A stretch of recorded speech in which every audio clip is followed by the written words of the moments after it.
నమస్కారం ఘంటారావానికి స్వాగతం. ముందుగా ప్రధాన అంశాలు. స్థానిక ఎన్నికలకు సిద్ధమవుతున్న రాష్ట్ర ప్రభుత్వం. నెలాఖరులోగా షెడ్యూల్ వస్తుందన్న మంత్రి పొంగులేటి.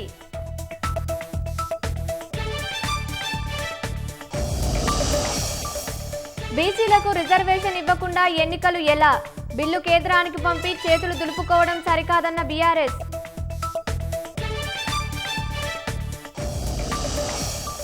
బాసర వద్ద గోదావరిలో స్నానానికి వెళ్లి 5గురు మృతి.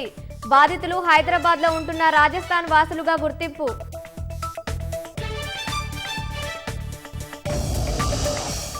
విజయ్ రూపాని మృతదేహాన్ని కుటుంబ సభ్యులకు అప్పగించిన వైద్యులు. రాజ్కోట్లో అంత్యక్రియలకు ఏర్పాట్లు.